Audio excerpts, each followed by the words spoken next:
வணக்கம் 12ஆம் வகுப்பு மாணவர்களே. வெக்டர் இயற்கணிதத்தின் பயன்பாடுகள். எடுத்துக்காட்டு 6.21.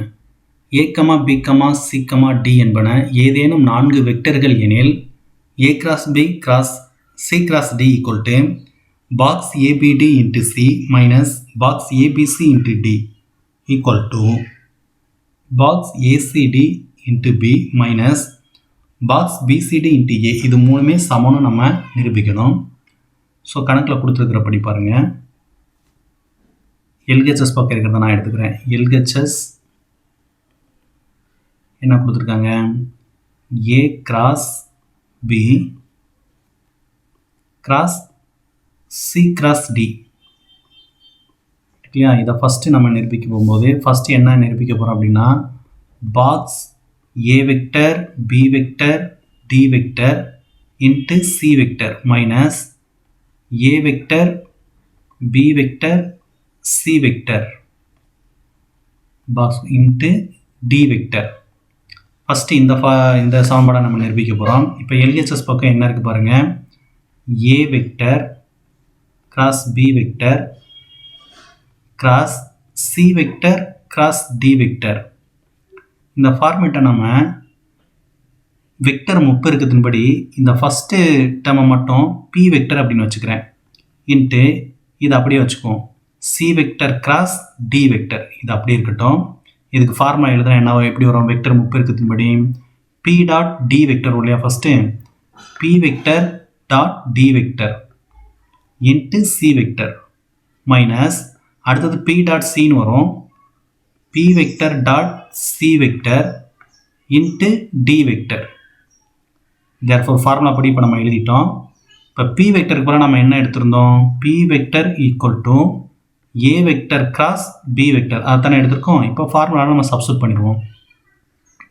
பி வெக்டருக்கு பதிலாக A vector cross B vector into புள்ளி பெருக்கல் D vector into C vector minus இங்கே அடுத்த டைமில் பி வெக்டருக்கு பதிலாக A vector cross B vector dot C vector bracket close பண்ணிட்டு வெளியில் இன்ட்டு டி வெக்டர். ஓகே, இப்போ இதை முடிச்சாச்சு. பாக்ஸ் ஏபிசி வடிவத்தில் நம்ம உள்ளே இருக்கிறது எழுதுவோம். A vector B vector D vector into C vector minus A vector B vector C vector into D vector. பாருங்கள், ஃபஸ்ட்டு ப்ரூஃப் வந்து நமக்கு கிடச்சிருக்கு. ABD into C minus ABC into D நமக்கு தேவையான ப்ரூஃப் கிடச்சிருச்சு. இது ஃபஸ்ட்டு ப்ரூஃப். அடுத்து நமக்கு செகண்ட் இதை கண்டுபிடிப்போம். ரெண்டாவது சமன்பாடு A cross B cross C cross டியில் ஃபஸ்ட்டு டைமில் வந்து ஏ கிராஸ் பி வந்து பின்னு வச்சுக்கிட்டோம். இப்போ இந்த டைமில் வந்து இந்த சி கிராஸ் டி அப்படிங்கிற டைமை வந்து கியூ வெக்டர் அப்படின்னு வச்சுக்குவோம். இது அப்படியே இருக்கட்டும். A vector cross B vector cross Q வெக்டர்ன்னு இருக்கு இல்லையா? இப்போ இதை நம்ம எப்படி ஃபார்முலா அப்படி எழுதலாம்? வெக்டர் முப்பெருக்கத்தின்படி A vector dot Q vector வரும் இல்லையா? A vector dot Q vector into B vector minus B vector dot Q vector into A vector. இது வெக்டர் முப்பெருக்கத்தோட ஃபார்முலா. இப்போ கணக்கில் பாருங்கள், ஃபார்முலா படி இப்போ நம்ம அதை அப்ளை பண்ணுவோம். ஏ வெக்டர் கியூக்கு பதிலாக நம்ம என்ன எடுத்துருந்தோம் கணக்கில்? Q vector equal to C vector cross D vector. இதை கொண்டு வந்து நம்ம அப்ளை பண்ணுவோம். இங்கே dot C vector dot D vector கியூக்கு பதிலாக போட்டாச்சு.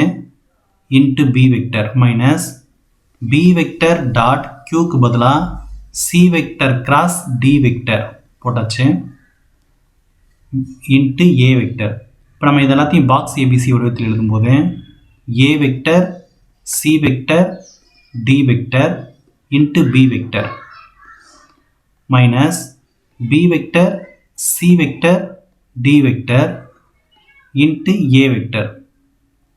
செகண்ட் ப்ரூஃப் பாருங்கள். A C D into B minus B C D into ஏ.